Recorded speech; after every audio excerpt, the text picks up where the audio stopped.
My name is Vivian, 64 years old, sitting in Miami's most exclusive restaurant. 3 years ago, I was a nurse who loved a man named Julian. The sound of wealth being underestimated isn't silence. It's the soft slide of a manila envelope containing divorce papers across Ocean Prime's white linen, and the gentle whisper of a black raven card falling between an $18,000 check and my husband's cruel smile. Vivian, sign the papers. You're officially a ward of the state now, Julian said, adjusting his Hermes tie in front of 200 guests. I really did love this man once, the thought crossed my mind. His mother Eleanor chimed in, and you'll be handling tonight's bill. Pay it with whatever dignity you have left. She sneered while fingering the stolen blackwood brooch on her dress. If only you knew whose family treasure you're wearing. They thought they were discarding a grateful nurse who'd married above her station. They had no idea they were handing dynamite to the woman who owned the mountain. When Sebastian the waiter saw my card, his hands began shaking like autumn leaves. There are only 7 people in the world who carry this card. I was one of them. But now I remembered. If you're hearing this story, tell me in the comments. Where in the world are you listening from? Before we begin today's story, please don't forget to subscribe and hit the like button. Now, let's get started. The morning air in Coral Gables arrived thick with salt and the weight of impending storms. Vivian Thorne sat at her weathered oak kitchen table, fingers tracing the raised letters on her Medicare card. The plastic felt smooth and cold against her skin, like touching the surface of something frozen. She was 64, 3 years married to Julian, still learning to write Thorne instead of her real name.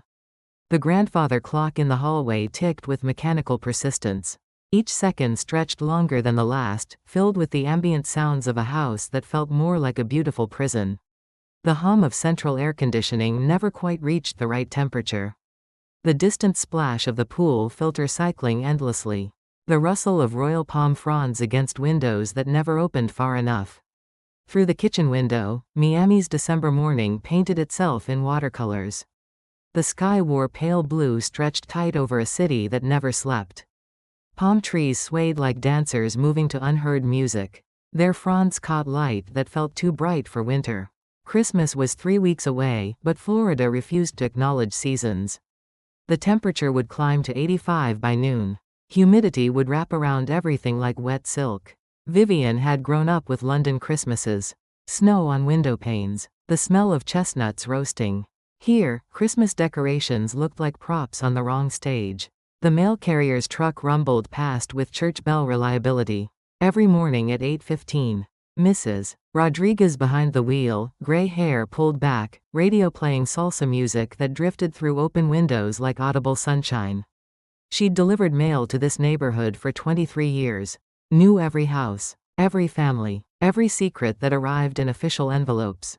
Julian's footsteps echoed on the marble tile behind her. Each step sharp and purposeful. The sound made her spine straighten involuntarily. She'd learned to recognize his different walks. The lazy morning shuffle when he was pleased. The quick staccato when angry. The measured pace when he was planning something she wouldn't like. Today's walk was measured. She turned to watch him sweep the mail into his hands before she could reach for it. His movements were practiced, possessive. His fingers moved through envelopes like a dealer shuffling cards, sorting with the efficiency of someone who knew exactly what he was looking for. Anything important? The question left her lips automatically. Julian glanced at a thick envelope. Social Security letterhead peeked from the corner. He slid it into his briefcase with the others. Just junk, Vivian. His voice carried that patient tone he reserved for explaining simple things. Don't worry your silver head about it. The words landed like small stones thrown into still water. She'd grown accustomed to these casual cruelties. The way he weaponized endearments until they felt like insults. Through the window, she watched him step onto the patio. His phone climbed toward his ear. His voice dropped to a whisper. The way it always did for important calls. The way it never did when he spoke to her. The pool water looked different this morning. Darker. The usual azure blue had deepened to something that reminded her of the Thames in winter. Opaque and secretive. She couldn't remember the last time anyone had swum in it. Vivian reached for her pill organizer. The plastic container was divided into 7 compartments, each labeled in Julian's neat handwriting. Tuesday's section held her usual medications arranged like colorful candies. White oval blood pressure medication. Pale yellow vitamin D. Large chalky calcium supplement. And something else. A blue tablet she didn't recognize. Round. Unmarked. Sitting among familiar pills like an uninvited guest. Her heart began to race. The same flutter she'd known since childhood. The warning that came when something was fundamentally wrong. Julian? She called toward the window. He was pacing on the patio now. His free hand gestured as he spoke. She caught fragments through the glass. By January 1st. Trust fund. She doesn't suspect. The ceiling fan clicked above. The same rhythm it had maintained for 3 years. Click, click, click. She stood slowly. Her walker waited beside the table like a faithful dog. Chrome handles worn smooth from use. She wrapped her fingers around them and moved toward the window. Julian's back was to her. She pressed her ear to the glass. The Medicare statements are clean, he was saying. She thinks the tech support calls are legitimate. Her breath caught. Tech support calls. She remembered those with sudden clarity. Men with thick accents calling at dinner time. They'd asked about her computer. Said her Medicare benefits needed updating. She'd given them her information because Julian said it was normal. The morning sun glinted off Julian's watch. A Rolex she'd never seen before. When had he bought that? Everything felt slightly out of focus lately. Conversations she couldn't remember. Decisions she didn't recall making. Papers she'd apparently signed but couldn't picture reading. Julian ended his call and turned toward the house. His expression shifted seamlessly from conspiratorial to affectionate. By the time he reached the kitchen, his face wore the warm smile that had first attracted her. Is everything all right, sweetheart? She held up the blue pill. I found this in my organizer. I don't remember Drive. Martinez prescribing anything new. Julian glanced at the tablet. His smile never wavered. Memory supplement, he said. You mentioned feeling forgetful lately. I thought it might help.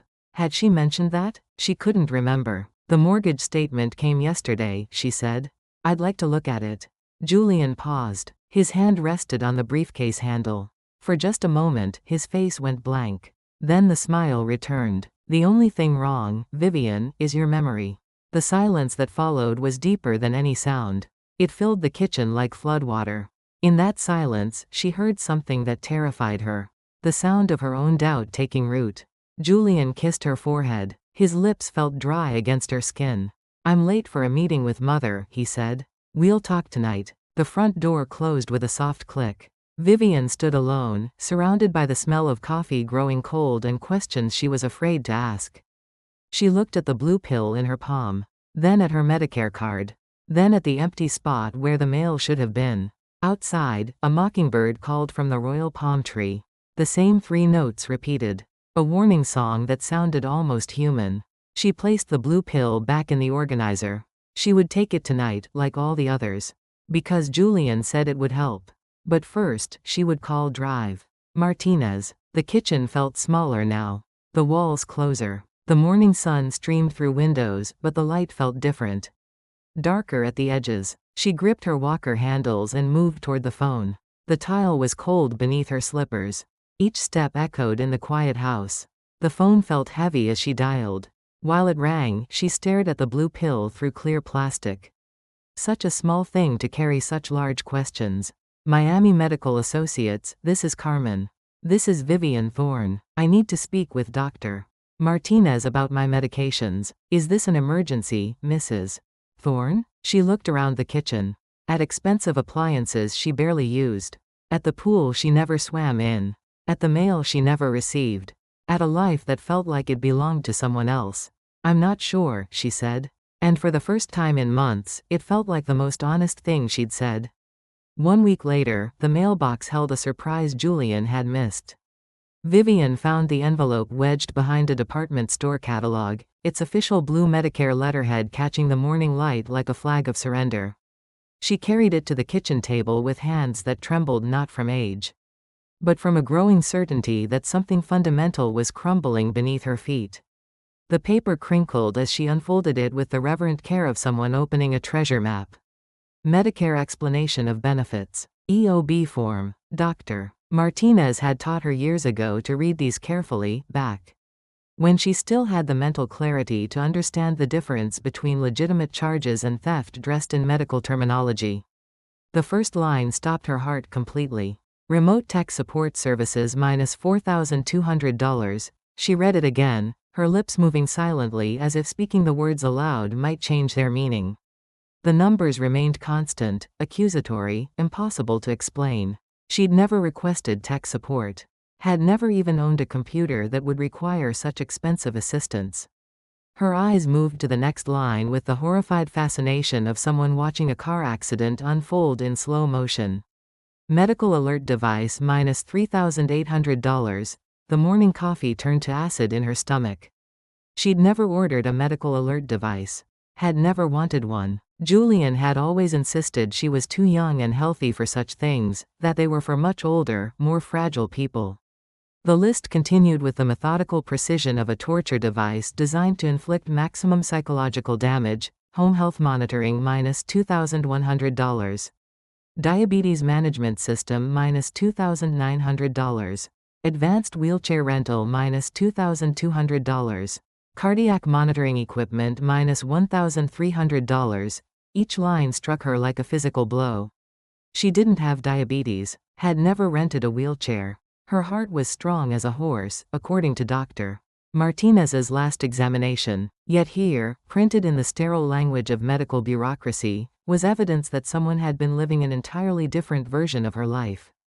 The total at the bottom glared up at her like an accusation: $16,500. $16,500. More money than she'd made in 6 months as a nurse. All billed under her Medicare number. All services she had never received, never requested, never even imagined needing. Vivian set the paper down with hands that shook so violently the document rustled like autumn leaves. Her coffee mug sat forgotten beside her plate, the liquid growing cold and bitter, matching the taste that had invaded her mouth. The kitchen suddenly smelled wrong, not of breakfast and morning routines, but of something rotten hiding beneath the surface of normalcy. She stared at the EOB as if it might spontaneously combust, destroying the evidence of whatever nightmare she'd stumbled into. But the paper remained stubbornly real, its official letterhead and government printing lending credibility to impossible charges. Someone had been using her identity. Using her Medicare benefits. Using her medical information to purchase thousands of dollars worth of equipment and services while she sat in this kitchen. Taking blue pills and forgetting to ask the right questions. The realization hit her with the force of a physical assault. She gripped the edge of the table until her knuckles turned white, her breathing shallow and rapid. The familiar flutter in her chest that had warned her since childhood was now a full-scale alarm, every instinct screaming that she was in immediate danger. She stood slowly, her legs unsteady as a newborn colt's. The walker waited like an old friend, its aluminum frame. Suddenly feeling less like assistance and more like the prop in an elaborate performance she'd been unknowingly starring in for months. The floor felt unsteady beneath her feet as she made her way toward Julian's home office. Past the guest bathroom with its pristine towels that no guest had ever used. Past the laundry room where clothes were washed but never seemed to accumulate. Past the family photos that showed a life that felt increasingly fictional. Julian's office door was solid mahogany, heavy. Enough to muffle sound and substantial enough to make a statement about the importance of the man who worked behind it. She tried the handle with the innocent expectation of someone who still believed she lived in her own home. Locked. The brass deadbolt was new, she was certain of it now. When had he installed this? More importantly, why? In 3 years of marriage, Julian had never locked a door in this house. Had never needed privacy from his trusting, medicated wife. She pressed her ear to the wood, feeling the coolness seep through her skin. The mahogany was thick, but voices carried through the keyhole like whispers through a confessional. Julian's laugh drifted out first, not the warm chuckle he shared with her, but something sharper, more calculating. "She's a ghost in her own house, Mother," Julian was saying, his voice carrying the satisfaction of someone describing a successful hunting expedition. "By New Year's, the Blackwood Trust will be ours, and she'll be in a state-run facility where she belongs." The words hit her like ice water injected directly into her veins. Blackwood Trust. The name sent tremors through her entire body, awakening memories that had been sleeping under chemical suppression for months. Blackwood. Her real name. Her father's name. Her grandfather's name. The name that belonged to 4 centuries of English commerce and American expansion. The name that commanded respect in boardrooms from London to New York to Miami. The name Julian wasn't supposed to know. Eleanor's voice joined the conversation like a second instrument in a symphony of betrayal. Are you certain she doesn't suspect? The woman may be medicated, but she's not stupid. She's 64 and grateful, Julian replied with casual cruelty. She thinks she married up. A poor nurse who caught a rich man. She has no idea what the Blackwood name really means, or that she's been carrying it around like a winning lottery ticket she's too stupid to cash. Vivian's chest tightened until breathing became a conscious effort. They knew. Somehow, they knew about the trust. About the money. About the inheritance she'd hidden so carefully when she decided to live as a common person, to find love that wasn't motivated by wealth. The EOB crinkled in her hand as her grip tightened. The Medicare fraud wasn't random. It wasn't opportunistic. It was systematic, calculated, a testing ground to see how much they could steal before she noticed. The Medicare scam is working perfectly, Julian continued, his voice carrying the pride of an artist describing his masterpiece. We're clearing $15,000 a month through her account alone. By the time anyone notices the pattern, we'll have liquidated the offshore accounts and disappeared. Eleanor's perfume reached Vivian through the crack under the door. Chanel No. 5, the same scent her stepmother had worn during those terrible months after her father remarried.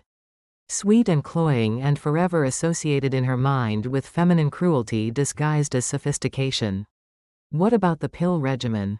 Eleanor asked with the clinical interest of someone discussing medication for a terminally ill pet. Memory inhibitors disguised as supplements, Julian said. Nothing that will show up on standard blood work. Just enough to keep her confused. Compliant. Grateful for my guidance. Vivian's legs nearly gave out. The blue pills. The forgetfulness. The way simple words seemed to slip away from her lately, leaving her feeling stupid and dependent. It hadn't been aging. It hadn't been stress. It had been deliberate chemical manipulation designed to make her the perfect victim. And if she becomes suspicious? Eleanor's voice carried the edge of someone discussing the disposal of problematic evidence. She won't live long enough to cause serious problems, Julian replied with chilling matter-of-factness. The heart medication I've been substituting has some interesting long-term effects. Very gradual. Very difficult to trace. The hallway tilted sideways. Vivian pressed her back against the wall, fighting the urge to vomit. He'd been poisoning her, slowly, methodically, while she trusted him with her pills, her meals, her life. They thought she was a poor nurse named Vivian Thorne. They had no idea that the Blackwood name belonged to her, that she was the ghost they were trying to steal from. But somehow, they'd discovered the trust. The inheritance. The money she'd spent 3 years pretending didn't exist. Her father's voice echoed across time like a lighthouse beam cutting through fog. Hide yourself, Vivian. Find someone who loves you for your soul, not my billions. But if they ever draw blood. She had hidden herself, taken a job as a nurse at Miami General. Met Julian when he was visiting a patient, charmed by his apparent lack of interest in her family background. Told him she had nothing but a small pension and the clothes on her back.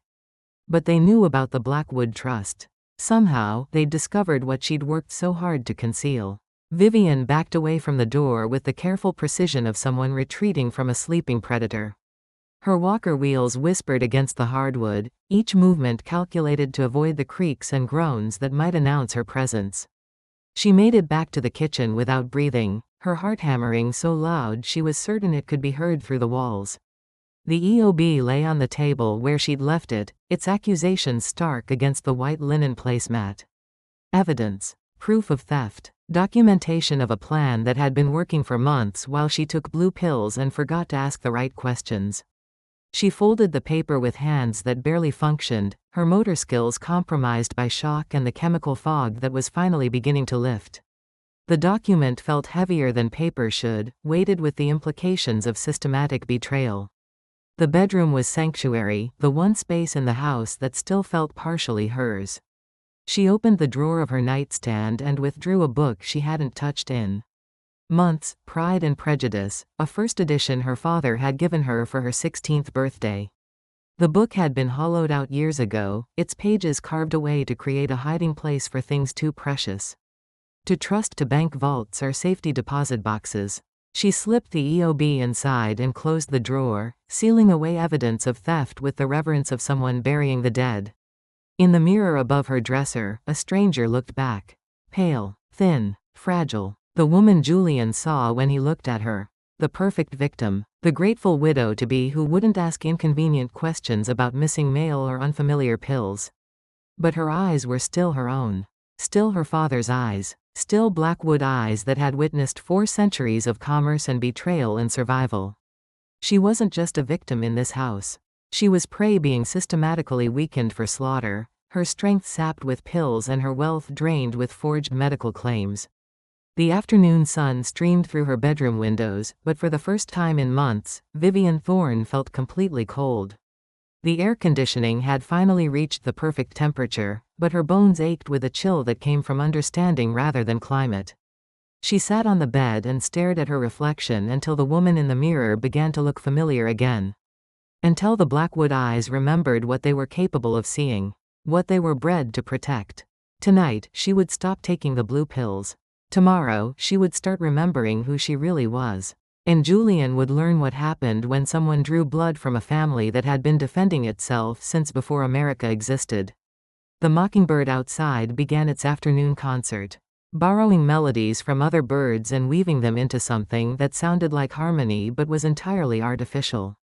Just like her marriage. Just like her life for the past 3 years.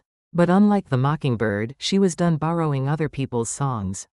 It was time to remember her own voice. The Ocean Prime Yacht Club sparkled against the black Atlantic like a crown jewel deliberately displayed for maximum intimidation. Christmas lights wound through royal palms with the precision of military decorations. Each bulb positioned to catch the harbor's reflection and multiply it into something approaching magical. The scent of seared Wagyu and Cuban cigars drifted across the terrace, mixing with salt air and expensive perfume to create the olfactory signature of American wealth at leisure. Vivian sat at their usual table, the same one Julian had requested every Friday for 3 years. White Irish linen that cost more per yard than most people's monthly salary. Crystal glasses that sang when touched, each one individually blown by artisans whose names appeared in art history textbooks. Silver that caught the harbor lights like scattered stars, each piece heavy enough to serve as weaponry in less civilized times. She wore the blue dress Julian had chosen for her conservative Eileen Fisher. Forgettable as wallpaper, designed to make a woman invisible among the peacocks that typically populated this dining room. The fabric felt like silk but behaved like armor, protecting her from nothing that mattered. Julian sat across from her, adjusting his silk tie with the practiced efficiency of a man who dressed for performance rather than comfort. The tie was Hermes, new since last week, its pattern subtle enough to suggest sophistication rather than desperation. Beside him, Eleanor Thorne smiled over her gold-rimmed wine glass, the expression never reaching her eyes, which moved constantly across the room like a predator marking territory. "Vivian, dear," Eleanor said, leaning forward with the calculated intimacy of a confessor preparing to hear sins. "We've been so very concerned about you lately." The words emerged honey-sweet, but underneath lay something sharper than broken glass. Eleanor's voice carried the precise diction of expensive education married to casual cruelty, the accent of someone who had learned to weaponize privilege before she could walk. "Concerned?" Vivian kept her voice steady, though every syllable required conscious effort. She'd stopped taking the blue pills 5 days ago. Her mind felt clearer now, sharp enough to cut through the fog that had been wrapped around her thoughts for months. Sharp enough to recognize the performance being staged for her benefit. Julian reached across the table with movements choreographed to appear spontaneous. His hand covered hers with precisely the right amount of pressure, firm enough to suggest protectiveness, gentle enough to appear loving to anyone observing from neighboring tables. The gesture would photograph beautifully for the society pages. "You've been confused lately, sweetheart," he said, his voice carrying that patient tone physicians reserved for terminal diagnoses. "Misplacing things. Forgetting conversations we've had." Eleanor nodded with the solemn agreement of a mourner at a funeral. "Just yesterday, you couldn't remember where you put your checkbook." The accusation hung in the perfumed air like smoke from an expensive cigar. Vivian had never owned a checkbook since marrying Julian. He handled all their finances, had insisted from their wedding day that money matters were too complex for her to manage. She'd never misplaced anything more significant than reading glasses. But contradicting them would create a scene, and scenes were what separated the civilized wealthy from the merely rich. So she said nothing, letting their lies accumulate like interest in an account she would soon be calling due. The waiter appeared with their appetizers: oysters Rockefeller arranged on a silver platter like edible jewels. Each shell worth more than most families spent on dinner. $36 per oyster, according to the menu Julian had ordered from without consulting her preferences. He never consulted her preferences anymore. We think it might be time to consider. Arrangements, Eleanor continued, her fork poised above her oyster like a surgeon's scalpel above an operating table. For your care. She wore a diamond brooch on her black Oscar de la Renta dress. The gems catching candlelight and fracturing it into rainbow fragments that danced across the white tablecloth. Art Deco design, circa 1925. Raven motif with wings spread in eternal flight. Vivian recognized it with the sudden shock of someone discovering a photograph of a dead relative in a stranger's possession. Her grandfather's brooch. From the Blackwood family collection. A piece that had been in her father's safe when she left London, locked away with documents and photographs and the accumulated treasures of 4 centuries. The piece had never left the family vault. How was Eleanor wearing it now, here, at a public dinner where its presence would be noted and remembered by a dozen socialites who trafficked in gossip? Like currency traders dealing in international exchange rates, what kind of arrangements? Vivian asked, though she could feel the answer approaching like storm clouds gathering on a previously clear horizon. Julian slid a manila envelope across the table with the solemnity of someone delivering last rites. It landed beside her untouched oysters with a sound like a judge's gavel striking the bench. The envelope was legal size, thick enough to contain multiple documents. Sealed with the kind of precision that suggested expensive attorneys and irreversible consequences. Guardianship papers, he said, his voice carrying no more emotion than someone reading a grocery list. For your protection. The words echoed through the dining room's ambient noise, the gentle clink of silverware against fine china.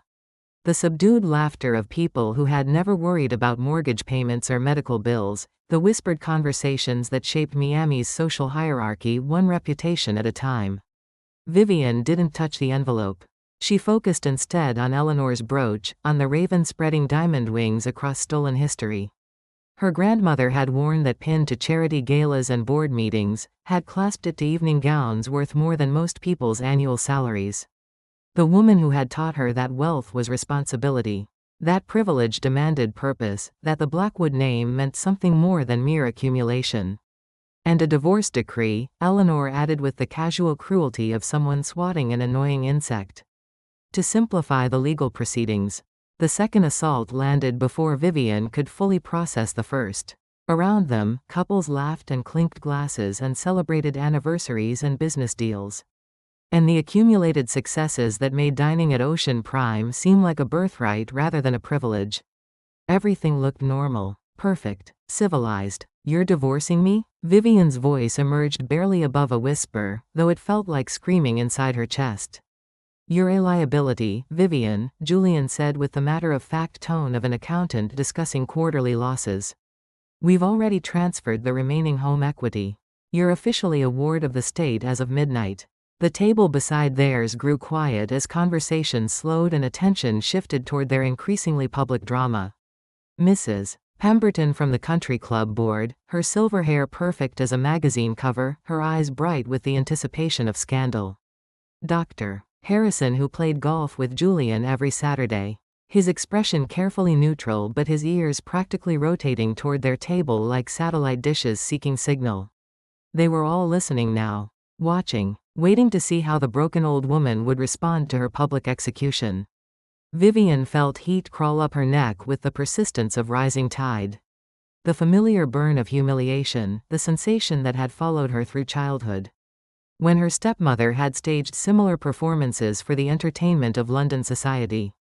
The feeling that her dignity was being auctioned off to the highest bidder while she sat helpless, complicit in her own destruction. "Here?" she asked, though she already knew the answer. "You're doing this here? In front of everyone?" Eleanor laughed, a sound like crystal breaking in slow motion, beautiful and destructive simultaneously. The laugh carried across the dining room, turning heads and raising eyebrows. And creating the kind of memorable moment that would be discussed at charity luncheons for months to come.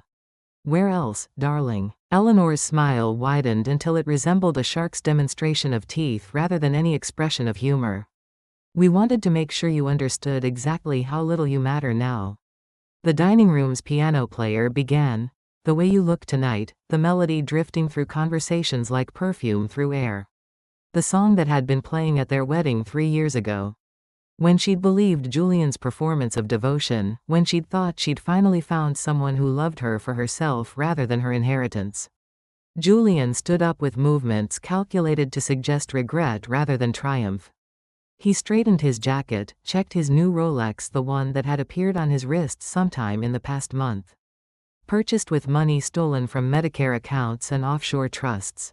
The watch caught the candlelight like a signal mirror, flashing messages in a code she was only beginning to understand. "The waiter will bring the check," he said, his voice carrying the finality of a funeral director explaining burial arrangements. "Consider it your final contribution to the Thorne family legacy." Eleanor rose beside him, the stolen brooch catching harbor lights and throwing them back like accusations. The diamonds that had adorned her grandmother's throat now decorated the chest of a common thief. Elevated beyond her station by systematic fraud and patient malice.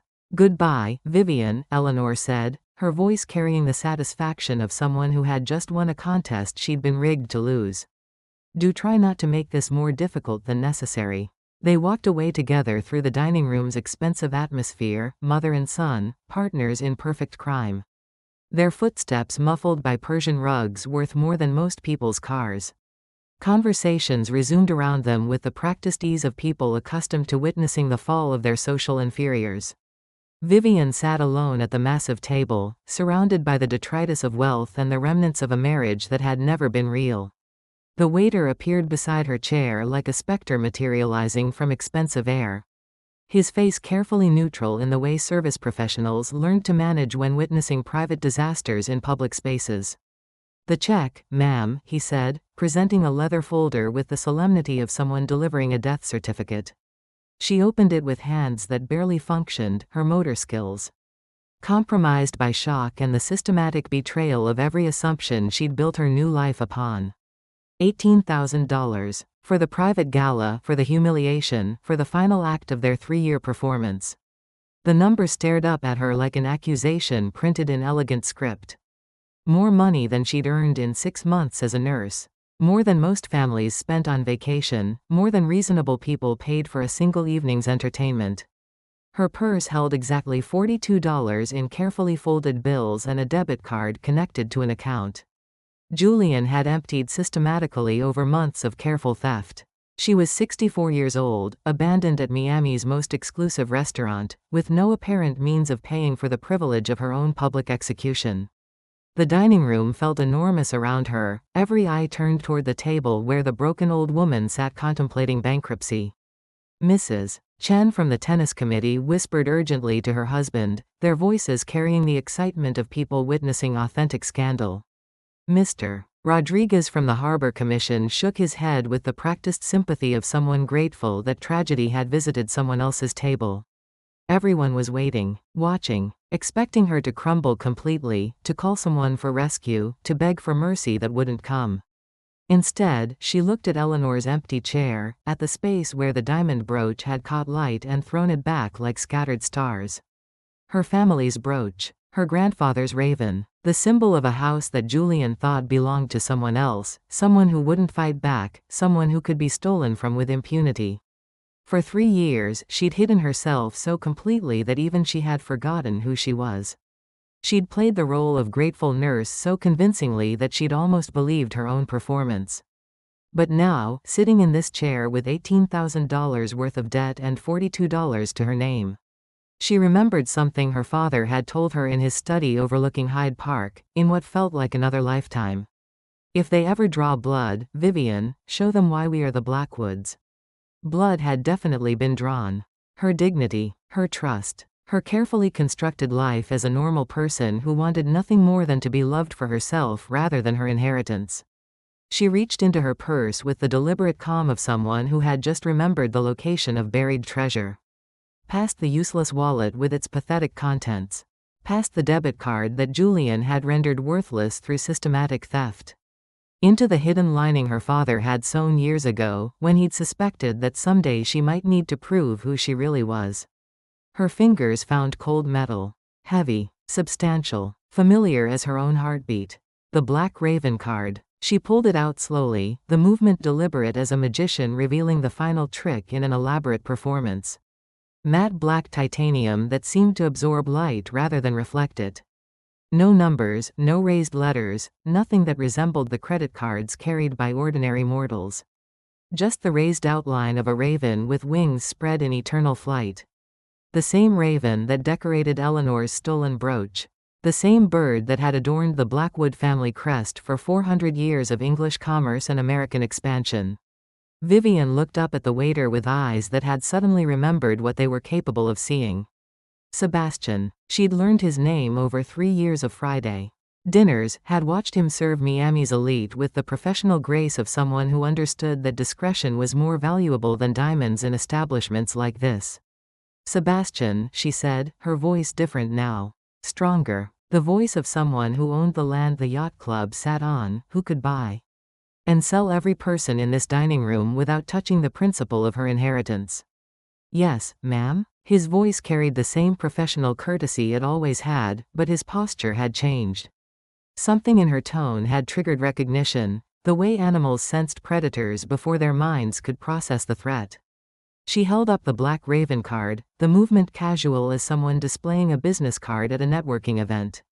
Sebastian's eyes went wide, his professional composure cracking like ice under sudden pressure.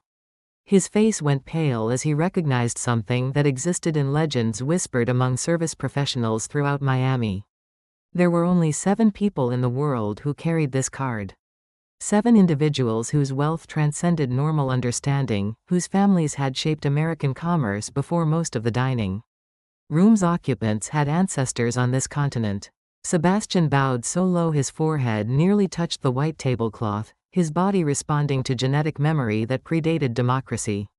Centuries of breeding had taught his kind how to recognize real aristocracy when it finally revealed itself. "How may I serve you, Ms. Blackwood?" The name fell into the dining room's atmosphere like a stone dropped into still water. Conversations stopped mid-sentence. Silverware paused halfway to mouths. Every head turned toward their table with the synchronized precision of sunflowers tracking the passage of the sun. Blackwood, the name that had built railroads and funded wars and shaped the skyline of every major American city. The family that owned newspapers and shipping lines and enough real estate to constitute a small nation. The dynasty that had been operating in shadows for decades, allowing others to play at wealth while they concentrated on power. Vivian stood up slowly, her movements fluid as water finding its level. For the first time in 3 years, she left her walker beside the table. She stood straight, tall, commanding every inch the aristocrat she'd been born to be and had spent years pretending she wasn't. The dining room had gone completely silent. Even the piano player had stopped mid-phrase, his hands frozen above keys worth more than most people's cars. 200 of Miami's wealthiest citizens held their breath, waiting to see what happened when a sleeping dragon finally opened its eyes. "Process this charge," she said, her voice carrying the quiet authority of someone accustomed to obedience. "And call Blackwood security. Tell them the Queen is coming home." Sebastian's hands trembled as he processed the Black Raven card, his fingers moving with the reverent precision of someone handling religious artifacts. The machine beeped once, a sound that seemed to echo through the suddenly silent dining room like a church bell announcing resurrection. $18,000 transferred in the space between heartbeats, the sum that had seemed insurmountable moments ago. Now rendered meaningless by the power contained in a piece of matte black titanium. Around the dining room, whispers started like wildfire in dry grass, spreading from table to table with the devastating efficiency of scandal among the privileged. That's a Blackwood card. I thought she was just a nurse. The Blackwoods own half of Miami. I heard they founded 3 Fortune 500 companies. My grandfather used to tell stories about Arthur Blackwood. Vivian heard every word with crystalline clarity, her hearing sharpened by years of forced invisibility in rooms exactly like this one. For 3 years, she'd been a shadow at these gatherings, Julian's grateful wife. The former nurse who'd married above her station, too insignificant to warrant genuine attention from Miami's social elite.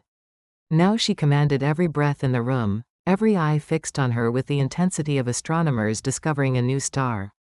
Julian and Eleanor had stopped at the entrance like deer paralyzed by oncoming headlights. They turned back slowly, their confident exit transformed into something resembling a death march. Julian's practiced smile had evaporated, leaving behind the confused expression of a man watching his carefully constructed world crumble in real time. They walked back to the table through air that seemed to have thickened into something approaching liquid. Julian's confident stride was gone, replaced by the hesitant steps of someone navigating a minefield. Eleanor's predatory grace had transformed into the mechanical movements of someone operating under extreme psychological stress.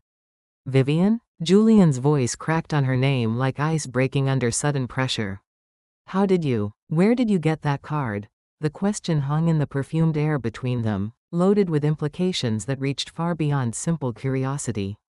In his voice, she could hear the exact moment when 3 years of careful planning collapsed into confusion and growing terror.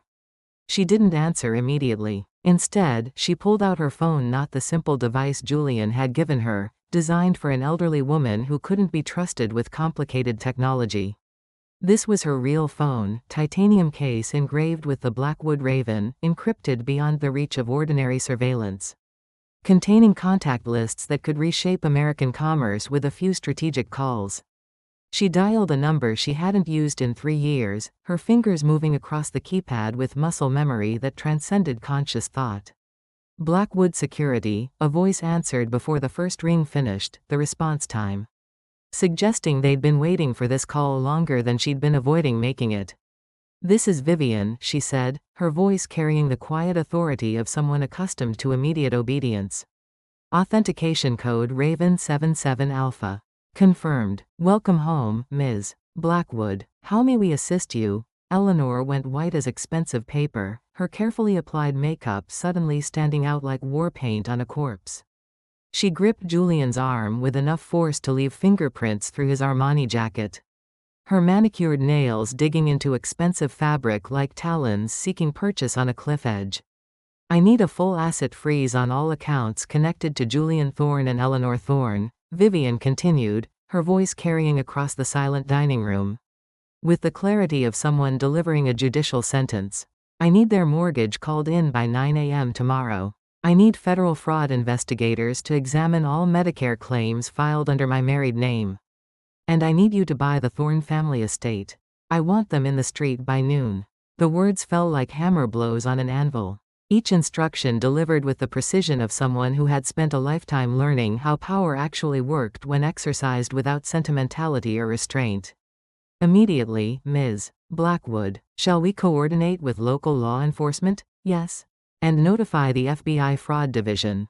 I have evidence of systematic Medicare theft and conspiracy to commit elder abuse."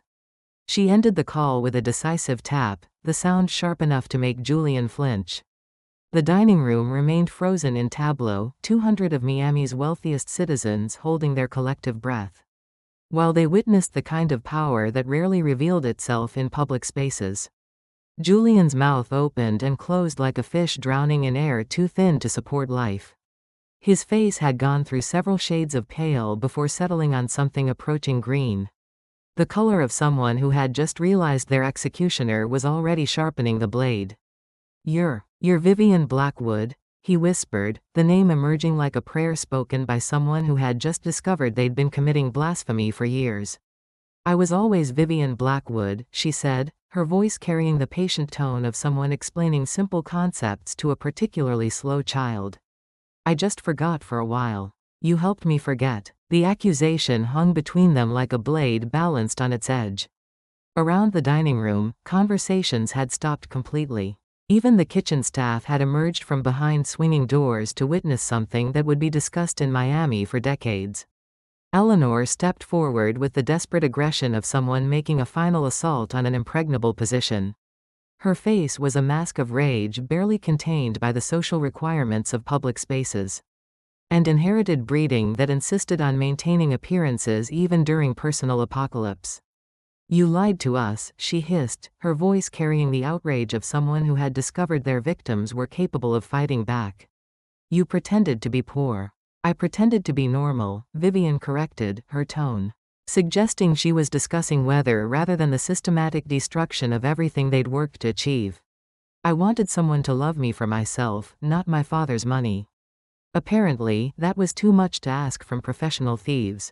The insult landed like a physical blow. Eleanor's hand flew to her throat, to the diamond brooch that suddenly felt like a millstone rather than a trophy.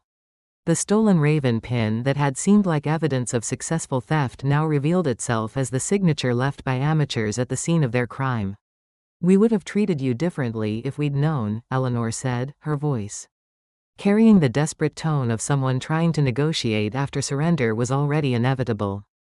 Vivian laughed, a sound like silver bells ringing across Arctic air, beautiful and absolutely without warmth. The laughter carried across the dining room, creating ripples of nervous energy among observers who had never witnessed the raw exercise of generational wealth unleashed without restraint. "Yes," she said, her voice sharp enough to cut crystal. "You would have been more careful about stealing from me. You would have used different drugs. You would have been more sophisticated about the Medicare fraud. You might even have kept me alive long enough to enjoy my money." She gestured toward Eleanor's brooch with movements that seemed casual but carried the weight of centuries. "That belonged to my grandfather. Tell me, Eleanor, how long have you been robbing the Blackwood Trust? How long have you been planning my murder?" Eleanor's hand flew to the diamonds as if they had suddenly burst into flames. Her fingers fumbled with the clasp, desperate to remove evidence that connected her to theft on a scale that transcended ordinary crime and entered the realm of historical significance. We thought the Blackwood heir was dead." Julian stammered, his voice barely audible above the ambient sound of 200 people breathing in perfect synchronization. "You thought I was a poor nurse with no family," Vivian said, her voice carrying the finality of someone delivering a medical diagnosis. "Someone easy to steal from. Someone easy to drug. Someone easy to kill when the theft was complete." She walked around the table with movements that seemed effortless, but carried the accumulated authority of 4 centuries of English aristocracy married to American ambition. She stood directly in front of the man she'd married, close enough to smell his fierce sweat beneath expensive cologne. "The Medicare fraud was systematic," she said. "It wasn't a question. You've been testing the system, seeing how much you could steal before someone noticed. Using my information to purchase equipment that never existed, services that were never rendered." Julian couldn't meet her eyes. His gaze fixed on some point beyond her shoulder, focusing on anything that didn't require him to confront the magnitude of his miscalculation. "How did you?" he began, then stopped as if the words themselves might constitute further evidence against him. "I stopped taking your blue pills," she said, her voice carrying the satisfaction of someone who had just solved a puzzle that had been troubling her for months. Amazing how clear everything becomes when your memory isn't being chemically suppressed by someone who claims to love you. Eleanor made a sound like a wounded animal, her composure finally cracking under the weight of exposure and the growing realization that their victims had always possessed the power to destroy them completely. Vivian's phone rang with the discreet tone reserved for emergency contacts. She answered without looking away from Julian's face, watching his expression, while she spoke to people who could reshape reality with a few strategic commands. "Ms. Blackwood? This is Agent Martinez with the FBI. We've been monitoring suspicious Medicare activity associated with your social security number. We're prepared to make arrests tonight if you're ready to proceed." The yacht club's manager appeared at their table like a ghost materializing from expensive air, his face carrying the desperate expression of someone who had just realized his establishment was about to become the center of a federal investigation involving some of the most powerful families in American history. "Ms. Blackwood," he said, his voice trembling with a combination of terror and awe. I had no idea you were dining with us tonight. If we'd known. You did know, she said, her tone suggesting disappointment rather than anger. You've seen me here every Friday for 3 years. You just didn't care enough to notice who I actually was. She looked around the dining room at faces that had ignored her for months, at people who had witnessed her systematic humiliation without offering assistance or even curiosity. Social Darwinism in its purest form, the weak consumed by the strong while observers maintained careful neutrality to avoid becoming targets themselves. Sebastian, she called, her voice carrying across the silent room like a summons delivered by royal herald. The waiter rushed over with movements that suggested he was approaching an altar rather than a restaurant table. His professional composure had been replaced by something approaching religious reverence. The kind of respect reserved for encountering actual divinity in unexpected circumstances. Yes, ma'am. Send all the remaining food to the Miami rescue mission? She said, her voice carrying the casual authority of someone distributing largesse on a scale that transformed charity from gesture into social policy. Along with a check for $50,000. Of course, Ms. Blackwood. Immediately, she turned back to Julian and Eleanor with movements that seemed choreographed for maximum psychological impact. They stood frozen like mannequins in a store window. Their expensive clothes and practiced expressions rendered meaningless by the revelation that they had been playing a game whose rules they'd never understood. Police sirens wailed in the distance, growing closer with each passing second. The sound cut through the yacht club's rarefied atmosphere like reality intruding on an elaborate fantasy. Reminding everyone present that wealth and privilege provided no immunity from the consequences of federal crimes. Julian's face crumpled like paper exposed to flame. Vivian, please, he said, his voice breaking on words that carried 3 years of accumulated lies. We can work this out. We're married, we can. No, she said simply, the single word carrying more finality than a judge's gavel. We can't. The sirens stopped outside the yacht club's entrance. Red and blue lights flashed through floor-to-ceiling windows, casting the dining room in colors that suggested emergency and justice and the end of things that had pretended to be permanent. Vivian picked up her phone and made one final call while federal agents organized themselves in the parking lot. Their presence transforming Ocean Prime from exclusive restaurant into crime scene with the efficiency of professionals accustomed to pursuing white-collar criminals who believed their wealth made them untouchable. David, she said, her voice carrying the warmth reserved for people who had remained loyal during years of self-imposed exile. It's Vivian. Yes, I know it's been 3 years. I need you to file divorce papers tonight. Irreconcilable differences and systematic fraud. I want it finalized before Julian gets out of federal prison. She ended the call and looked at Eleanor one last time, focusing on the stolen brooch that had started this evening's revelations. The diamonds caught the restaurant's lighting and threw it back in fragments, each reflection carrying the weight of 4 centuries of family history reclaimed from thieves who had mistaken patience for weakness. You can keep wearing the pin, she said, her voice carrying the casual cruelty of someone who had just remembered how to wield power without sentiment. In your prison photographs, federal agents entered the dining room with the quiet efficiency of professionals who had learned that dramatic arrests were less effective than overwhelming competence. Badge holders gleamed under crystal chandeliers. Handcuffs caught light like jewelry designed for a very different kind of social occasion. Vivian sat back down at her table, surrounded by the ruins of her marriage and the birth of something she'd almost forgotten she was capable of becoming. She was no longer hiding. She was no longer pretending. She was exactly who she'd always been, before the world had taught her that love required sacrifice of identity. The Queen was indeed coming home. That night, alone in the house that had finally revealed itself as truly hers, Vivian sat in her father's study. The room Julian had never been allowed to enter, protected by locks he couldn't break and security systems he'd never suspected existed. Moonlight streamed through tall windows, illuminating a space that time had preserved like a museum exhibit. The desk where Arthur Blackwood had shaped American commerce for 40 years. Leather-bound books containing centuries of accumulated wisdom. Family photographs documenting 400 years of survival. She opened the bottom drawer with hands that trembled slightly, not from age or medication, but from the weight of returning to a part of herself she'd deliberately abandoned. Inside was a file marked, "Thorne Family Investigation, Confidential." The folder thick with documentation that made her stomach clench with belated understanding. Her father had known. The first page was a background check on Julian David Thorne, the kind of comprehensive investigation that left no stone unturned and no secret unexamined. Born in Newark to Eleanor Thorne, whose criminal record stretched back 3 decades. History of targeting elderly women with assets worth stealing. Previous marriages to 3 widows, all of whom had died under circumstances that invited suspicion but stopped short of proving murder.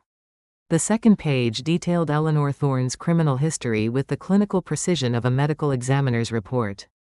Fraud stretching across multiple states. Embezzlement from nursing homes where she'd worked as an administrator. Identity theft prosecuted in federal court. Released from federal prison exactly 2 years before Julian met Vivian at Miami General Hospital. Her father had tried to warn her, but she'd been too determined to live her own life. Too eager to prove that love could exist without the complications of inherited wealth. Too naive to understand that her desire for normalcy had made her the perfect target for predators who specialized in exploiting exactly that vulnerability. The memory returned with the clarity of high-definition film. Every detail preserved in emotional amber that 3 years of chemical suppression couldn't destroy. London, 4 years ago. Her father's library had smelled of old books and medicine. Leather bindings and the antiseptic presence of medical equipment that had invaded their family home during his final months. Arthur Blackwood lay in the hospital bed they'd moved to his study, surrounded by the accumulated wisdom of generations and the growing shadow of mortality. Vivian, he'd said, his voice paper thin but still carrying the authority that had shaped international commerce for decades. The Thorne family. They are vultures who feast on trust. She'd been angry then, exhausted by his interference, ready to escape the suffocating weight of inherited responsibility. At 31, she'd felt trapped by expectations she'd never chosen, burdened by wealth that seemed to attract only people who wanted something from her. "You don't know Julian," she'd protested with the passionate certainty of someone who believed love could transcend the complications of family history. "I know exactly what Julian is." Her father's eyes had been fierce despite his physical weakness. Burning with the accumulated wisdom of someone who'd spent a lifetime learning to recognize predators disguised as protectors. "He's a predator who targets women with resources. Women with hearts too good to see evil wrapped in attractive packages." He'd gripped her hand with surprising strength. His fingers still capable of commanding attention despite the cancer that was systematically destroying everything else. "I want you to find someone who loves you for your soul," he'd said, his voice carrying the weight of paternal prophecy. "Not my billions. Hide yourself if you must. Live as a commoner. Experience the world without the burden of our name. But if they ever draw blood."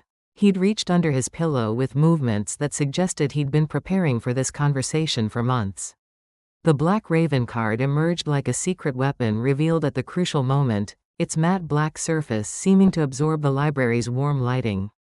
"Show them why we are the Blackwoods." She'd taken the card to humor a dying man, hidden it in her purse lining and forgotten about it while she pursued her experiment in normal life. Determined to prove him wrong about Julian, convinced that real love could exist without the complications of generational wealth. "Promise me," her father had whispered, his voice carrying the urgency of someone who could see futures she couldn't imagine. "Promise me you'll remember who you are when the time comes." "I promise, Papa." The last word she'd spoken to him, delivered with the casual confidence of someone who believed she'd never need to keep such a dramatic promise. Now, sitting in his study 3 years after his funeral, she understood what he'd seen that her naive heart had refused to recognize. Julian had been hunting her from the moment they met at Miami General Hospital, where she'd been working as a nurse in the cardiac unit, where she'd told him she had nothing but her pension and the clothes on her back. His shy smile in the hospital corridor hadn't been authentic attraction, it had been predatory assessment. His gentle questions about her family hadn't been romantic interest, they'd been professional reconnaissance. The way he'd seemed so impressed by her simple uniform and practical lifestyle hadn't been genuine admiration, it had been confirmation that his research had been accurate. He'd been planning her destruction for months before he'd asked her to dinner. She pulled out her father's old phone, its titanium case engraved with the family crest. Its contact list containing numbers that could reshape American policy with a few strategic calls. The security protocols remained unchanged, recognizing her fingerprints and voice patterns despite years of abandonment. She dialed the first number with fingers that moved automatically, muscle memory preserved despite chemical interference and deliberate forgetting. Morrison Investigations. This is Vivian Blackwood. The name felt strange on her lips after 3 years of answering to Thorne, like reclaiming a piece of clothing that had been stolen and finally recovered. I need everything you have on Medicare fraud connected to Julian and Eleanor Thorne. Ms. Blackwood. The voice carried warmth tinged with relief, the tone of someone greeting a friend who'd returned from a long and dangerous journey. We've been waiting for your call for 3 years. Waiting, your father asked us to monitor the situation when you decided to explore alternative living arrangements. We have comprehensive documentation. Every fraudulent Medicare claim, every forged prescription, every stolen Social Security check, every transfer to offshore accounts. Her father had been protecting her even from his grave, maintaining surveillance systems she'd never suspected while she played at being normal. Arthur Blackwood had understood that love required patience, that some lessons could only be learned through personal experience. But that protection could still be provided from a distance. How much did they steal? From Medicare alone. $637,000 over 18 months. From your personal trust accounts. The voice paused, checking numbers that represented systematic betrayal measured in dollars and cents. We estimate $3.4 million. The number landed like a physical blow, forcing her to grip the desk edge until her knuckles went white. They hadn't just been stealing her Medicare benefits for medical equipment she'd never received. They'd been systematically draining trust accounts that had been accumulating wealth for generations. Money that represented 4 centuries of careful stewardship and responsible expansion. Where is the money now? Offshore accounts in the Cayman Islands. Real estate purchases in Eleanor's name throughout Florida and the Caribbean. Julian was the public face, but Eleanor has been the financial architect. She's been planning this operation for years, targeting wealthy women through nursing home and hospital connections. Vivian closed her eyes and saw her father's face during their last conversation. The worry that had creased his features. The love that had motivated his interference. The wisdom that had prepared for contingencies she'd been too young and naive to imagine. He'd known she would need to learn this lesson through personal experience. But he'd made sure she would have the tools to survive it when the time came for survival. What do you need from me? She asked. Nothing. Federal agents are already building cases based on our documentation. Julian and Eleanor will be arrested within 48 hours. The offshore accounts have been frozen pending federal investigation. The stolen property will be recovered and returned to the Blackwood Trust. She ended the call and opened the second drawer of her father's desk. Inside was a photograph she'd forgotten existed: father and daughter together at her 12th birthday party. Both of them wearing formal evening clothes and the kind of unconscious confidence that came from never doubting their place in the world. On the back, her father had written in his careful handwriting, "For my daughter, who carries the strength of 7 generations. Never forget who you are, even when forgetting seems like the easier choice." She'd forgotten. For 3 years, she'd been lost in Julian's lies and Eleanor's theft and her own desperate desire to be loved for herself rather than her inheritance. But forgetting hadn't made her weak, it had made her human. It had taught her things about vulnerability and trust that no amount of inherited wisdom could have provided. And now she was ready to be both. Human and Blackwood. Vulnerable enough to love genuinely, powerful enough to destroy those who mistook kindness for weakness. She picked up the photograph and held it against her chest, feeling her father's presence like warmth spreading through cold rooms. Outside, Miami glittered in the darkness, a city built on dreams and ambition. And the accumulated hopes of people who believed they could reinvent themselves in subtropical paradise. Tomorrow, the sun would rise on a world where justice had teeth again. Where predators learned that some prey possessed claws they'd kept carefully sheathed until the moment when survival required them to be revealed. "I remember now, Papa," she whispered to the silent study. "I remember exactly who I am." The Thorne estate at sunrise looked like a fortress under siege. Surrounded by federal agents who moved with the quiet efficiency of professionals executing a plan that had been months in the making. Black SUVs lined the circular driveway like pieces positioned for checkmate. News vans gathered beyond the iron gates, their satellite dishes reaching toward morning sky like mechanical flowers seeking signal rather than sunlight. Vivian arrived in her father's Bentley Mulsanne, the car that had been preserved in climate-controlled storage for 3 years while she played at being a grateful nurse who needed rescuing. Now the 12-cylinder engine purred with the satisfaction of a predator that had finally revealed its true nature. The leather interior still carried the scent of her father's cologne, subtle and expensive and forever associated with power exercised without apology. She wore black Today Armani suit that had been tailored in Milan.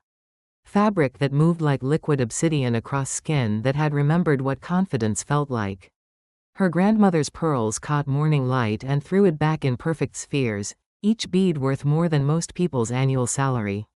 The original Blackwood Raven pin adorned her lapel, the genuine article that Eleanor had tried to replicate with stolen diamonds and criminal ambition. Julian and Eleanor stood on marble steps like defendants awaiting sentencing, their expensive clothes rendered meaningless by federal handcuffs that gleamed silver against morning light. Their faces carried the hollow expressions of people who had just discovered that reality possessed teeth they'd never imagined. Agent Martinez approached the Bentley as Vivian emerged with movements that suggested royal blood flowing through democratic veins. The agent's bearing carried the professional respect reserved for people whose cooperation could reshape federal investigations with a single phone call. "Ms. Blackwood," she said, her voice carrying gratitude mixed with something approaching awe. "We've recovered most of the stolen funds from offshore accounts. The Medicare fraud alone will result in sentences of 15 to 20 years for both defendants." "And the additional charges?" Vivian asked with the casual interest of someone discussing weather, rather than the systematic destruction of everything her victims had worked to achieve. "Elder abuse with intent to cause financial harm, identity theft across state lines, conspiracy to commit fraud, drug tampering with intent to incapacitate. We found the memory inhibitors disguised as supplements in your pill organizer." Agent Martinez paused, consulting notes that represented months of careful investigation. Assault with a deadly weapon through systematic poisoning. The charges accumulated like interest in an account that had been growing while Vivian sat in her kitchen, taking blue pills and forgetting to ask the right questions. Justice was remarkably efficient when adequate resources were applied with bureaucratic precision. "The additional evidence we discovered suggests this operation has been active for years," Agent Martinez continued.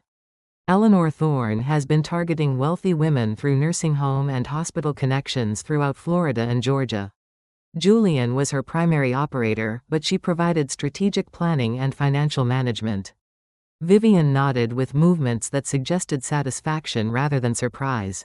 She'd suspected the operation was more sophisticated than simple opportunistic theft. Too systematic to be the work of amateur criminals who had stumbled into Medicare fraud through desperation. She walked up the marble steps toward her former husband with the measured pace of someone approaching an execution she'd been anticipating for months. Julian's expensive suit was wrinkled now, his confident bearing replaced by the hollow expression of someone who had just learned that their fundamental assumptions about reality had been completely wrong. "Vivian," he said, his voice carrying the desperate tone of someone attempting negotiation after surrender had already been formalized. "You don't understand what we were trying to accomplish. We thought we were protecting your interests."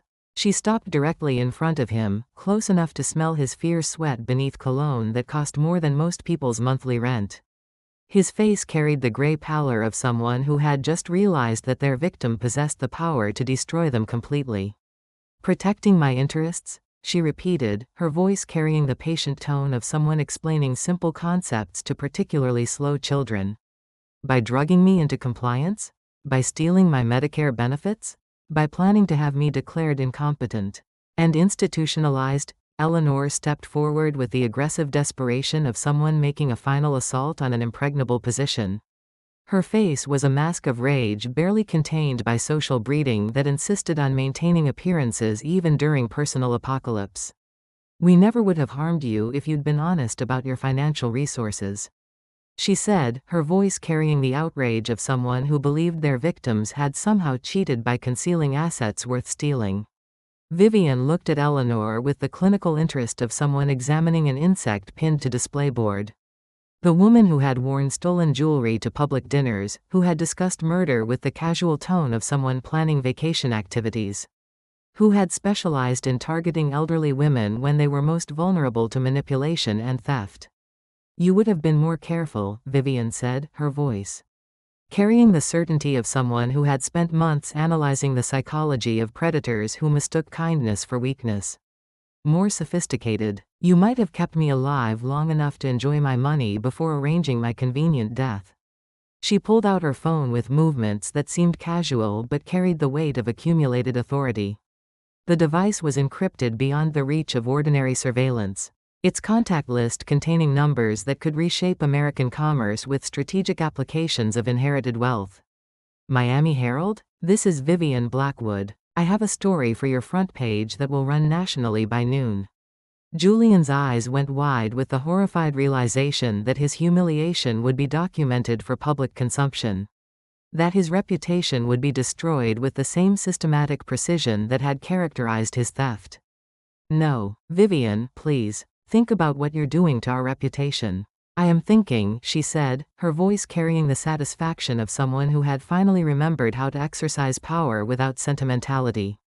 I'm thinking about every elderly person in Florida who's been targeted by Medicare scams. Every widow who's been drugged and robbed by people she trusted. Every family that's watched someone they love disappear into chemical confusion while their assets were systematically stolen.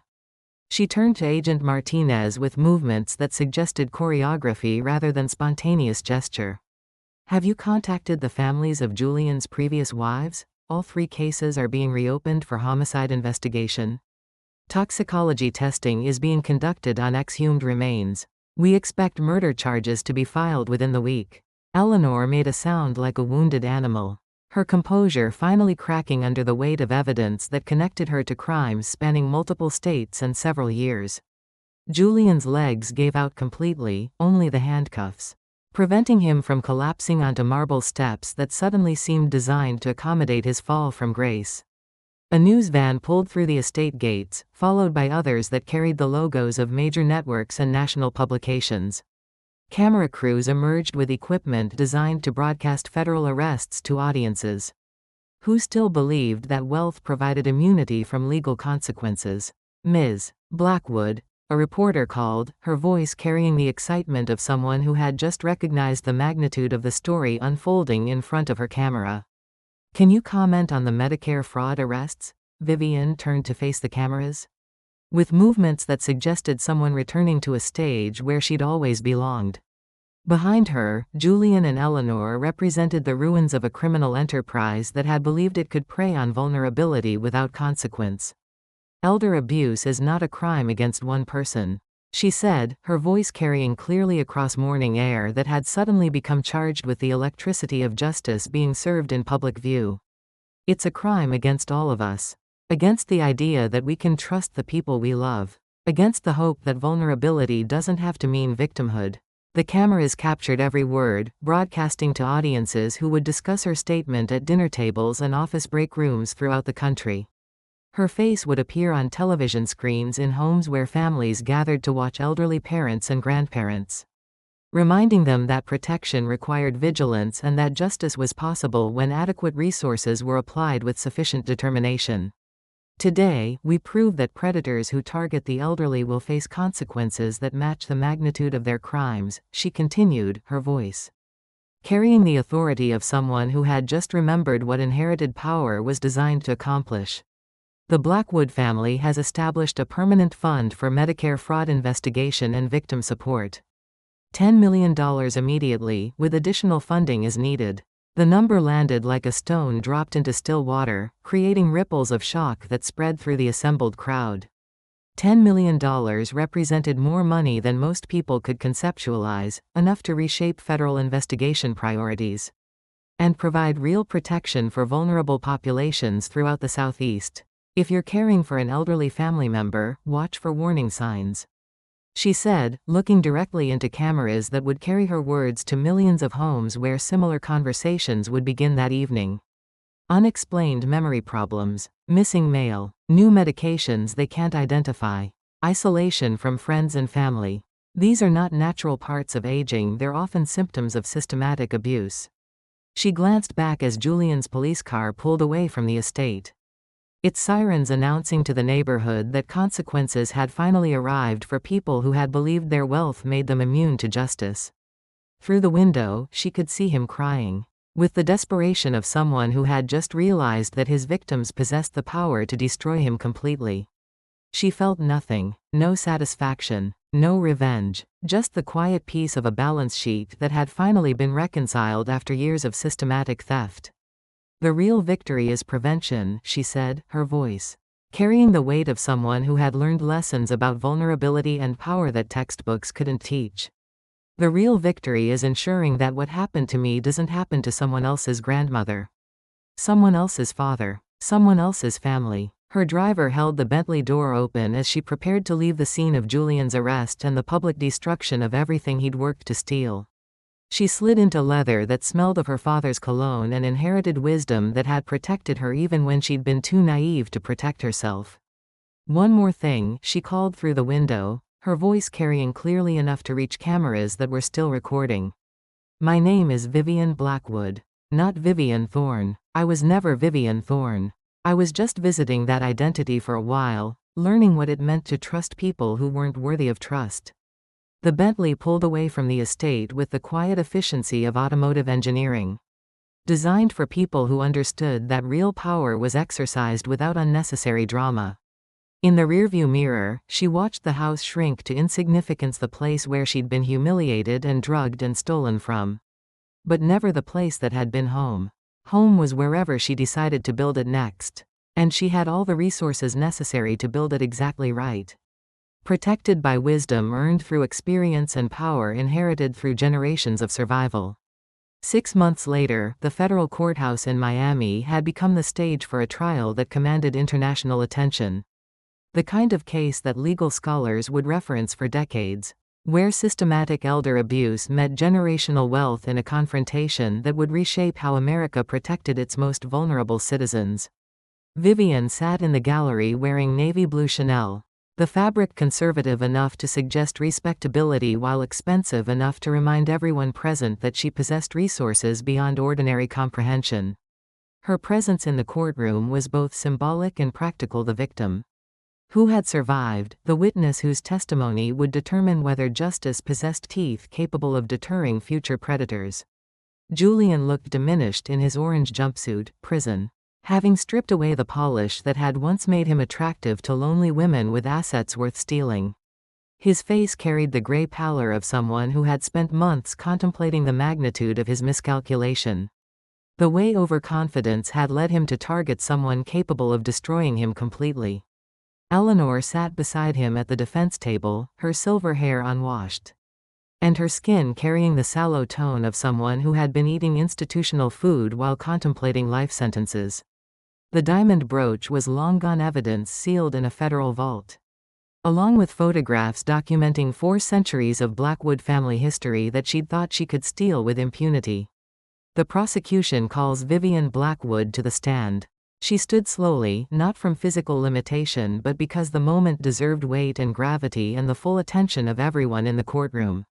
The walk to the witness stand felt like a parade, every step measured with the precision of someone who understood that her testimony would determine whether elderly Americans could trust the legal system to protect them from predators who specialized in exploiting vulnerability. The prosecutor was a woman in her 40s, career federal attorney, whose reputation had been built on cases involving white-collar crime and systematic theft from vulnerable populations. She approached the witness stand with the confidence of someone who had been preparing for this trial since the day Julian and Eleanor were arrested. Ms. Blackwood, she said, her voice carrying clearly through a courtroom packed with reporters and legal observers and families of other victims who had finally found the courage to come forward. Please tell the court how you first discovered evidence of Medicare fraud. Vivian looked directly at the jury. 12 faces representing the demographic diversity of South Florida, 12 Americans. Whose understanding of justice would determine whether Julian and Eleanor spent the rest of their lives in federal prison? She saw a retired teacher, a small business owner, a nurse who reminded her of herself 3 years ago. People who understood what it meant to work for everything they owned and trusted others to respect that achievement. I stopped taking the pills my husband was giving me, she said, her voice carrying the clarity that came from months of preparation and the certainty that truth was more powerful than any defense strategy money could purchase. The memory inhibitors that were disguised as supplements. When the chemical fog lifted, I started asking questions about mail I never received, about medical benefits I never requested, about equipment I never ordered. How much money was stolen from Medicare using your information? $847,000 over 22 months. The number had grown as federal investigators uncovered additional fraudulent claims. Evidence of systematic theft that extended beyond what she'd initially discovered. All for medical equipment and services I never received. All billed to Medicare while I was being drugged into compliance. Guests rippled through the gallery like waves breaking against shore. The number was staggering even in federal court, where financial crimes were measured in millions and decades of imprisonment were distributed like sentences in grammar school. And from your personal trust accounts? $4.6 million transferred to offshore accounts controlled by Eleanor Thorne. The amount had continued growing as investigators traced money through shell companies and international banking systems, designed to hide theft from law enforcement. Money that represented 4 centuries of family stewardship, stolen while I was told I had dementia and shouldn't worry about financial matters. The jury's faces registered shock that transcended ordinary courtroom drama. These weren't numbers from accounting textbooks, they represented systematic theft from a woman who had trusted people she loved, betrayal that had been planned and executed with criminal sophistication. Ms. Blackwood, did you ever give permission for these transactions? Number. I was systematically isolated from financial information while being told that my memory was failing, that I couldn't be trusted with important decisions about my own life. She paused, allowing the implications to settle into the courtroom's consciousness. I was being prepared for institutionalization while my assets were systematically drained. Instead of protecting you, they stole from you. They stole my money, she said, her voice carrying the weight of someone who had learned to distinguish between different categories of theft. But they also stole something more valuable. They stole my agency, my dignity, my right to make informed decisions about my own existence. They turned trust into a weapon used against me. She turned to look at Julian directly, watching his face while she described how love had been transformed into a tool for systematic exploitation. He couldn't meet her eyes, his gaze fixed on some point beyond her shoulder, as if looking directly at his victim might force him to confront the magnitude of his cruelty. They drugged me to make me compliant. They isolated me from friends to control information flow. They planned to have me declared mentally incompetent and permanently institutionalized while they liquidated assets worth hundreds of millions of dollars. The prosecutor nodded with the satisfaction of someone whose case was developing exactly according to strategic planning. What would you like to say to other potential victims? Vivian faced the gallery, her voice reaching beyond the courtroom to television cameras that would broadcast her words to audiences throughout the country. The families of elderly Americans who would watch the evening news and recognize warning signs they'd been ignoring, the children of aging parents who would begin asking difficult questions about medications and missing mail. Trust your instincts, she said, her voice carrying the authority of someone who had survived systematic predation and emerged with wisdom worth sharing. If something feels wrong, investigate until you understand why. Ask questions about your mail, your medications, your financial statements. And if someone tells you not to worry about those things, worry more. She looked directly at the cameras in the back of the courtroom, addressing an audience that extended far beyond federal courthouse walls. If you're caring for elderly family members, watch for changes in personality or memory that seem sudden or unexplained. Missing mail, new medications they can't identify, isolation from friends and family. These are often symptoms of systematic abuse, not natural aging. Thank you, Ms. Blackwood. The defense attorney stood for cross-examination. An expensive lawyer whose reputation had been built on creating reasonable doubt in cases where evidence seemed overwhelming. He was desperate now, facing clients whose guilt was documented beyond any possibility of acquittal. Reduced to attacking the victim in hopes of mitigating sentences that promised to destroy his client's remaining years. "Ms. Blackwood," he said, his voice carrying the calculated aggression of someone who had decided to make the victim's credibility the centerpiece of his defense strategy. "Isn't it true that you deliberately deceived my clients about your wealth and family background?" "Yes." The simple answer surprised him, cutting through his prepared dramatics with honesty that was more devastating than any elaborate defense. "So you admit that you lied to them about fundamental aspects of your identity." "I wanted to be loved for myself rather than my inheritance," she said, her voice carrying the patience of someone explaining obvious concepts to deliberately obtuse questioners. "That's different from stealing someone's Medicare benefits while slowly poisoning them into compliance. But if you'd been honest about your financial resources from the beginning, none of this would have happened." Vivian smiled with an expression that contained no warmth whatsoever. The kind of controlled hostility that came from months of legal preparation and absolute certainty about moral authority. "You're absolutely right," she said, her voice carrying enough edge to cut crystal. "If I'd told them I was worth $400 million, they would have stolen more efficiently. They might have kept me alive longer while they systematically drained accounts worth hundreds of millions instead of stopping at a few million." Laughter rippled through the gallery, the kind of dark humor that emerged when truth collided with legal theater. Even the judge allowed herself a slight smile, recognizing the precision with which the witness had dismantled the defense's central argument. No further questions. She stepped down from the witness stand and walked back to her seat with movements that suggested someone returning from successful combat. Behind her, she could hear Julian whispering urgently to his attorney. The desperate consultation of someone who had just realized that his defense strategy had been systematically destroyed by a witness who possessed both the intelligence to understand legal tactics and the resources to prepare responses that anticipated every possible attack. 2 hours later, the jury returned with verdicts that had been foregone conclusions since opening arguments. Guilty on all counts for both defendants. Federal crimes carrying sentences that would ensure neither Julian nor Eleanor would live to see freedom again. Julian received 42 years without possibility of parole. Eleanor received 45 years, her longer sentence reflecting her role as the operation's strategic architect. The courtroom erupted in applause from gallery observers who had followed the trial for months. Families of other victims who had finally seen justice delivered with appropriate severity. As federal marshals led them away in chains, Julian looked back toward Vivian with an expression that combined desperation with something approaching disbelief. 3 years of careful planning, months of systematic theft, years of targeting vulnerable women throughout the Southeast, all destroyed by one victim who had possessed resources beyond his imagination and the wisdom to use them effectively. Vivian felt something she hadn't expected as she watched her former husband disappear into the federal prison system. That would define the remainder of his existence. Not satisfaction, not revenge, just the quiet piece of a story that had ended correctly. Justice delivered with the precision that came from adequate resources applied with patient determination. Outside the courthouse, reporters surrounded her with the enthusiasm of people who recognized that they were covering a story that would reshape how America protected its elderly citizens from systematic abuse.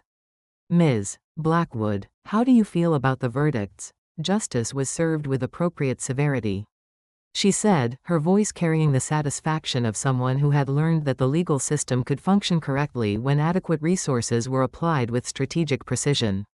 "But the real victory isn't punishment, it's prevention. The real victory is ensuring that what happened to me doesn't happen to someone else's grandmother, someone else's father." "What's next for you?" She looked up at Miami's sky, blue and infinite and full of possibilities that had been impossible to imagine when she was sitting in her kitchen, taking blue pills and forgetting to ask the right questions about mail she never received. "I'm going to build something beautiful," she said, her voice carrying the confidence of someone who had finally remembered what inherited wealth was designed to accomplish. "Something that protects people who can't protect themselves. Something that matters." The Blackwood Senior Advocacy Center would open 6 months later, funded with $50 million and staffed with attorneys, investigators, and medical professionals whose only mission was preventing elder abuse before it could destroy lives and families. The kind of institutional response that became possible when personal experience was combined with generational resources, and the determination to ensure that survival meant something more than mere personal recovery. For the first time in years, Vivian Blackwood meant every word she spoke. 1 year later, Vivian stood in the soaring atrium of the Arthur Blackwood Senior Advocacy Center, watching Florida sunlight stream through floor-to-ceiling windows that had been designed to suggest hope rather than institutional efficiency. The building rose 12 stories above Biscayne Bay, its glass facade reflecting morning light across water that sparkled like scattered diamonds, a monument to the idea that wealth could be transformed into protection for people who needed it most. Her father would have loved this place. Modern architecture married to humanitarian purpose, powerful enough to reshape federal policy while remaining accessible to families who had never imagined they would need legal protection from their own children. The kind of institutional legacy that justified 4 centuries of careful stewardship and accumulated influence. Ms. Blackwood? Dr. Sarah Chen approached across marble floors that had been quarried in Vermont and polished until they reflected overhead lights like mirrors. The Medicare Fraud Prevention Seminar is starting in the main auditorium. We have 300 attendees this week. 300 people learning to recognize the warning signs that Vivian had missed for months, while she took blue pills and trusted someone who was systematically destroying everything she thought she'd built. 300 families who might avoid the kind of betrayal that had once seemed like love disguised as protection. How many new cases this month? She asked, though she already knew the numbers from reports that arrived on her desk every morning. Like evidence that vigilance could be transformed into systematic protection. 67 cases of suspected elder abuse.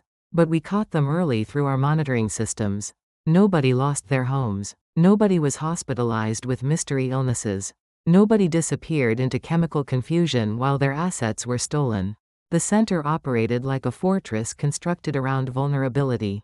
Its legal advocates and medical professionals and financial experts working together to build walls that predators couldn't breach. Each prevented case represented a family that would remain intact. Elderly Americans who would retain dignity and agency while navigating the complexities of aging in a society that often viewed them as easy targets. The Hernandez family wants to thank you personally, Drive. Chen continued, consulting an iPad that contained scheduling information for people whose lives had been saved by systematic intervention. We stopped their son-in-law from stealing Social Security checks, prevented him from drugging Mrs. Hernandez into signing over her house deed. Vivian nodded with movements that suggested satisfaction rather than surprise. Each rescue felt like compound interest accumulating in an account that measured human dignity. Rather than monetary returns, each prevented crime representing justice delivered before trauma could destroy families. She walked through corridors lined with photographs of survivors, men and women who had escaped financial abuse and reclaimed control over their own existence. People who had learned to trust again after discovering that the people they loved had been systematically stealing from them. Faces that carried the quiet confidence of those who knew their rights and possessed the resources to defend them. Her own photograph wasn't displayed among these testimonials.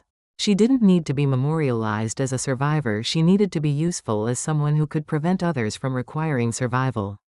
Vivian? A voice called from the conference room where afternoon support groups met to discuss recovery from betrayal that transcended simple theft. Maria Santos, 74 years old, approaching with the steady gait of someone who had reclaimed ownership of her own decisions. Her grandson had been forging checks and stealing pension payments for 18 months before center. Investigators had discovered the pattern and intervened with legal proceedings that preserved both justice and family relationships. How are things progressing with your grandson? Vivian asked, genuinely interested in outcomes that extended beyond legal resolution into the more complex territory of family healing. Miguel is completing court-ordered counseling for financial abuse, Maria said, her voice carrying hope mixed with appropriate caution. We're rebuilding our relationship slowly, with center monitors providing guidance. He's learning that love doesn't justify theft. The hardest cases involved family members who stole from elderly relatives out of desperation or misguided beliefs about inheritance rights. Unlike Julian and Eleanor's systematic predation, these situations required careful intervention that preserved relationships while establishing boundaries that protected vulnerable family members from future exploitation. You made the right decision by calling our hotline instead of trying to handle the situation alone. Vivian said with the authority of someone who had learned that silence enabled systematic abuse while early intervention could save families from destruction. I almost didn't call, Maria admitted, her voice carrying the shame that still accompanied many victims who blamed themselves for trusting people they loved. I was embarrassed that my own grandson would steal from me. Shame belongs to people who steal, not people who are stolen from, Vivian said, the phrase she'd repeated hundreds of times during counseling sessions and educational seminars.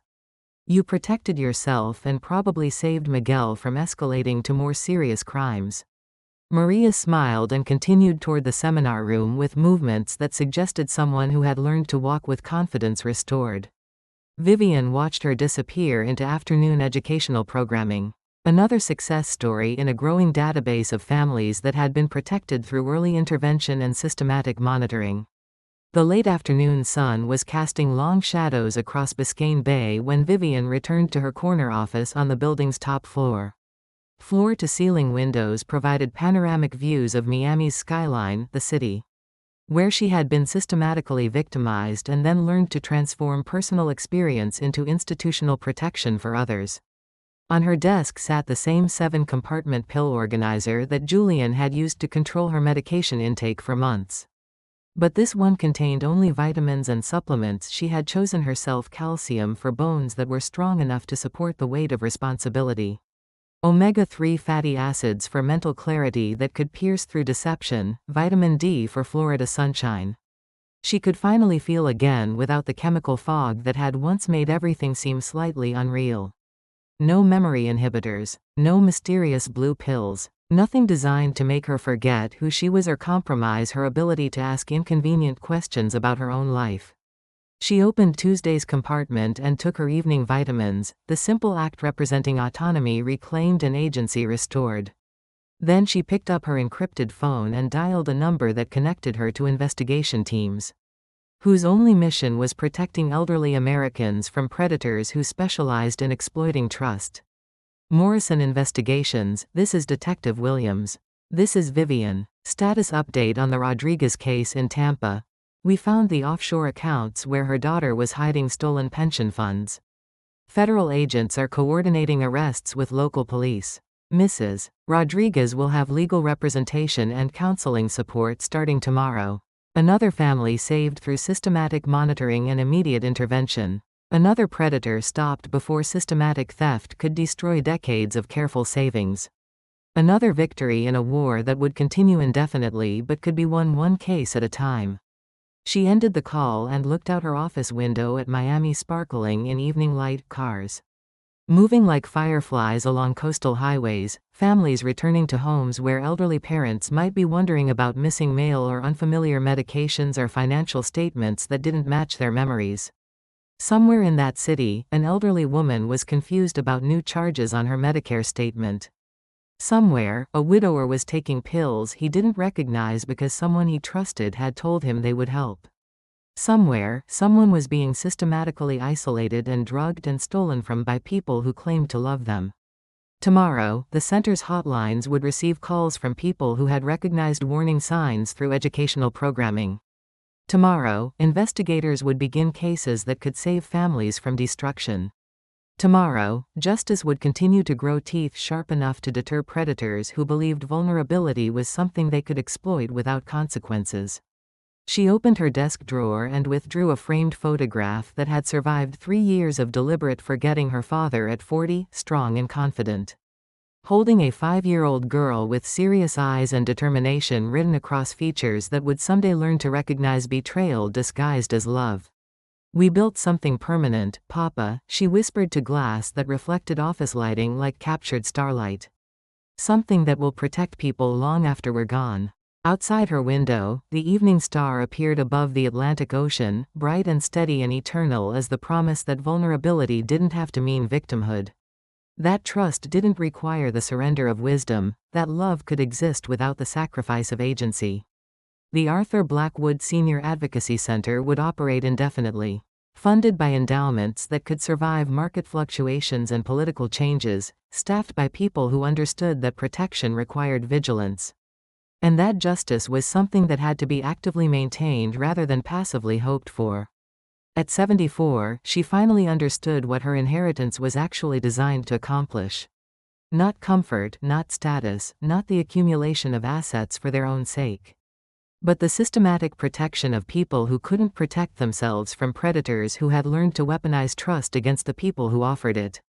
Life doesn't end just because it breaks once. What falls apart can be the very place where we learn to stand again.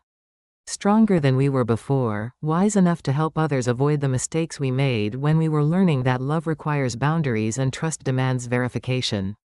If this story gave even a small moment of strength to someone out there who recognized warning signs in their own family, then everything I survived means something important today. Every betrayal transformed into wisdom. Every moment of confusion converted into clarity that could save someone else from similar destruction. If this resonated with you, please share a piece of your own experience in the comments below. Your words might become the seed of the next chapter we create together, the next family we save, the next elderly parent who retains dignity and agency because someone recognized that love doesn't justify theft and trust doesn't require the surrender of common sense. Thank you for spending this time with me. Thank you for caring enough about vulnerable people to listen to stories that matter, to learn lessons that could save families from destruction. To understand that justice is something we create together through vigilance and determination and the refusal to accept that predators can operate without consequences. The real victory isn't surviving systematic abuse, it's building systems that prevent it from happening to others.